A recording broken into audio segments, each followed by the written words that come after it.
Ahmed Tidiane Chérif Diop pour toutes ces informations. Comme il l'a si bien annoncé, nous avons le plaisir de recevoir ce soir Madame Mariam Wane Ly du Parrainat, présidente du Parrainat. Bonsoir. Bonsoir. Alors, Parrainat, le parti Parrainat, est-ce que vous êtes prête? J'étais prête déjà à la naissance. Depuis longtemps. Je suis faite pour ça. Alors, et vous n'êtes pas en liste pour ces joutes, les législatives anticipées? Non, je ne suis Pourquoi? pas en liste. Parce que si j'étais en liste, je serais avec le PASTEF. Voilà. Le PASTEF décide d'aller tout seul et ils ont raison, donc je ne suis pas sur les listes. Ok. Alors, avant de commencer, on va parler de l'actualité avec les violences notées lors de cette campagne, à l'ouverture déjà. Qu'est-ce que vous dites aux acteurs politiques, ceux qui sont en lice pour ces joutes face à cette violence électorale? Voilà, il ne devrait pas y avoir de violence. D'autant plus que tous les gens qui sont en lice sont des gens qui se connaissent assez. Ils savent très bien que, quelle est la réaction que ça va produire sur telle chose. Si quelqu'un insulte, il sait comment les autres vont réagir. Ouais. Si quelqu'un donne des coups, les autres sont préparés pour les rendre. Donc il faut que tout le monde se calme. Le problème, c'est les programmes. Exactement. Voilà. Discutons plutôt des programmes au lieu de bander les muscles. En plus, les muscles, en fait, on va les acheter.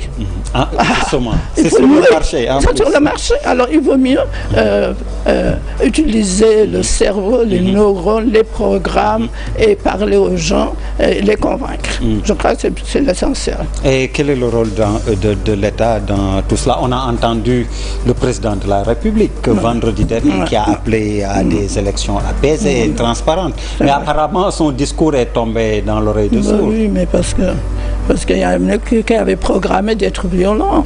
Mais il faut que ça s'arrête. Le président de la République a tellement bien parlé, il a apaisé. Il a l'art d'apaiser d'ailleurs les choses, heureusement.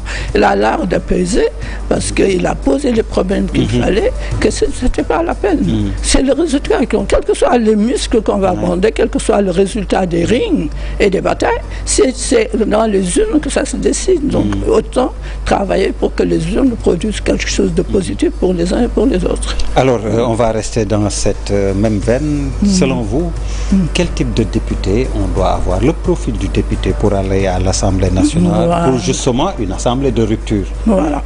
Je disais à quelqu'un qui en avait contre quelqu'un d'autre en disant pourquoi tel se présente. Je dis n'importe qui doit se présenter s'il sent qu'il représente un groupe précis. Ouais. Parce que tous les groupes, toutes les sensibilités, tous les sexes, tous les genres humains doivent être représentés à cette assemblée. Parce que c'est une assemblée nationale. D'accord? On devrait parler toutes les langues d'ailleurs là-bas. Tout le monde devrait représenter son coin, son terroir, sa culture, enfin, etc. Donc, c'est des gens compétents, des gens conscients qu'on est là pour faire avancer le pays. On n'est pas là contre le président ou contre le Premier ministre ou contre le maire de Dakar ou contre quelqu'un d'autre. Ou être député de. On est député pour que la nation avance. On représente son département, on représente toute la nation quand on est sur la liste nationale. Donc on doit travailler pour que les lois, aller pêcher les lois qui sont dans le monde, parce qu'il y a tellement de traités, de conventions et autres qui sont là. Il faudrait que les députés aillent les chercher, les proposer, comme quand on les ratifie, c'est possible. Il faut que l'État, qu'on suive l'État, que les ministres, quand ils viennent à l'Assemblée, sachent que c'est des gens qui sont capables de les sanctionner, de les corriger, de les mettre sur un chemin national productif, etc. Donc c'est un rôle tellement essentiel pour l'État que les gens eux-mêmes devraient se prendre au sérieux et apprendre à respecter les règles de l'art. Et qu'est-ce que ça vous a fait de voir qu'à la dernière assemblée, il y a eu cette bagarre avec une femme quand même qui avait été violentée, on va le dire ainsi. Voilà. Ce qui m'a fait le plus mal, c'est ce que la parité a produit. ce que la parité a produit. La parité ne veut pas produire des femmes en train d'insulter et de se bagarrer.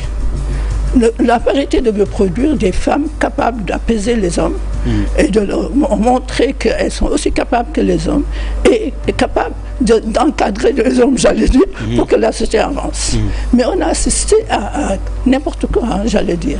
Regardez la différence entre l'Assemblée paritaire et les assemblées antérieures. C'est tellement différent. Comme quoi on allait nous dire que la parité ne sert à rien, alors que ce n'est pas vrai. Alors donc, moi, je mets tout le monde en même temps. Je ne condamne pas celui qui a frappé, je ne condamne pas celui qui a insulté, je condamne le système qui fait que les gens ne se comprennent pas. Je disais tout à l'heure que peut-être que l'Afrique a adopté des solutions à des problèmes qu'elle n'avait pas. On est allé chercher l'égalité, la libération des femmes et tout ça, alors que l'Afrique avait été tellement gentille avec les femmes. L'Afrique était matrilinéaire ou matriarcale. Je démontre d'ailleurs que l'Afrique était matriarcale. Nous le savons, tellement nos papas étaient doux à la limite, avec leurs filles, avec leurs mères, avec leurs sœurs, etc., etc. On est venu apporter ça et ça, on dirait que ça ne va pas réussi. Je dis en ce terme. Parce que normalement, la parité devrait faire de telle sorte qu'on sache que chacun a sa place, que chacun doit régler ses problèmes. On devrait être là à dire que voilà, les femmes, les problèmes spécifiques aux femmes, c'est quoi? C'est les maternités. C'est les travaux des champs, on travaille encore avec c'est le linge qu'on fait encore à la main. Il faudrait, les pays qui ont apporté des solutions aux problèmes des femmes, c'est des pays qui ont financé, qui ont subventionné l'électroménager. C'est des pays où il y a des crèches pour les femmes qui travaillent. C'est des pays où la femme, quand le mari disparaît, elle peut déclarer son enfant, il peut voyager avec son enfant, elle peut voyager avec son enfant. Les femmes ont des problèmes tellement importants que les femmes élues devraient s'occuper d'autre chose que des querelles entre partis, leaders, etc. Il faut qu'on arrête d'utiliser les femmes, ou il faudrait que les femmes s'arrêtent. Selon vous, donc, la parité a fait plus de mal, en tout cas pour ce qui est du leadership féminin en politique qu'autre chose. Oui, mais ce n'est pas la parité en tant que telle, c'est toute la nation qui n'a pas compris exactement ce que voulait dire la parité. Parce que moi, je disais ce matin à des sœurs, j'ai dit, regardez, on a tellement favorisé les filles, les femmes, que les garçons, regardez ce que sont devenus nos garçons dans les quartiers. Qui soutient les garçons maintenant? À l'ère de la parité, les garçons ne sont pas subventionnés. Les jeunes garçons, ils sont livrés à la drogue, à n'importe quoi. Parce qu'on a fait une discrimination jusqu'à la parité. Maintenant, il faut l'égalité des chances. Il faut former aussi bien les femmes que les garçons, que les filles, etc. Je crois que c'est une mauvaise compréhension, une mauvaise pratique de ce que c'était la parité. Les gens ont pensé qu'on voulait prendre la place des hommes, qu'on était aussi forte que les hommes. Non. On veut que l'équité des genres, c'est à chacun selon ses besoins. Qu'est-ce que les femmes ont besoin? Les leaders femmes doivent, quand elles arrivent à l'Assemblée, faire avancer les conditions des femmes et non se battre contre tel chef politique, etc. Ne pas être utilisé dans les bagarres. C'est ça que je veux dire. C'est ça qui fait qu'on dirait que la parité est une régression. Non. Parce que Abdoulaye Wade avait mis sur pied l'Observatoire national de la parité. Et l'Observatoire national de la parité ne s'arrête pas seulement aux élections.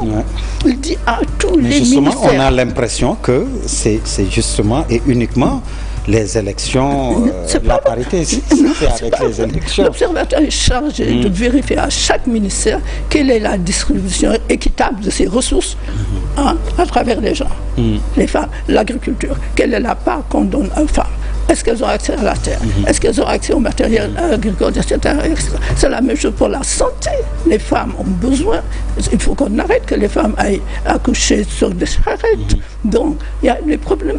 Les femmes, jusqu'à présent, les femmes ont comme problème, par exemple, la nationalité. Vous êtes française, vous êtes sénégalais, vous ne pouvez pas transmettre.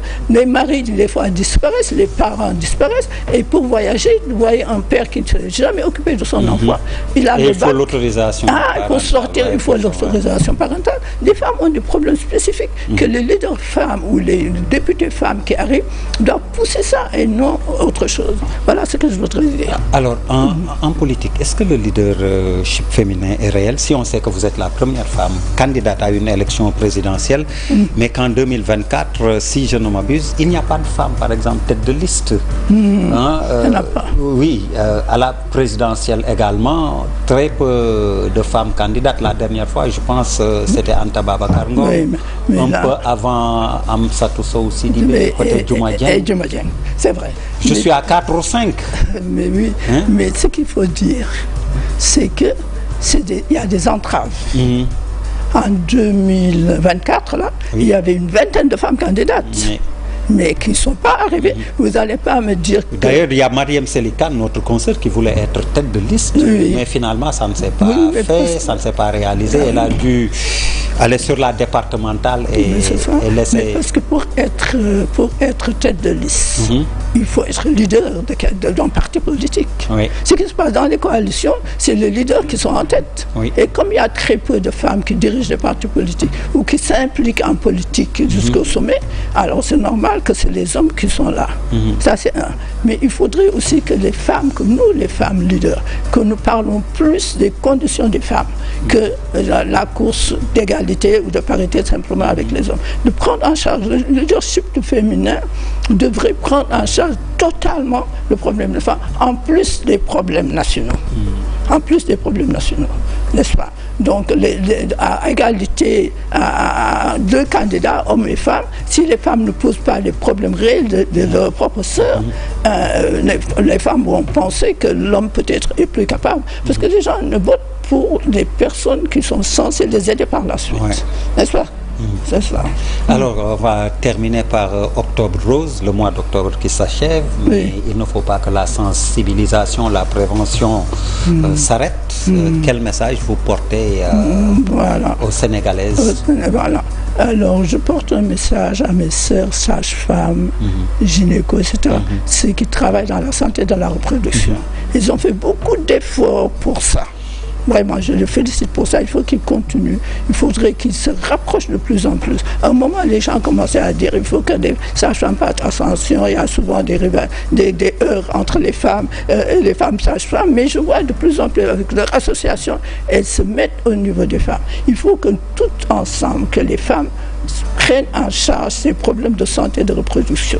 Et ce problème de cancer, c'est quelque chose de très grave qui arrive à beaucoup de femmes et ils ne savent pas. Il faudrait donc augmenter le soutien. Il faudrait que l'État augmente de plus en plus le soutien à ces structures pour prendre en charge ce genre de maladie. Marème Wanli, merci beaucoup. C'est moi qui vous remercie. Présidente du PARENA. Merci à vous également, mesdames, messieurs, de nous avoir reçus chez vous. Excellente suite de programmes sur la TFM, la télévision Futurs Médias. Merci, bonsoir.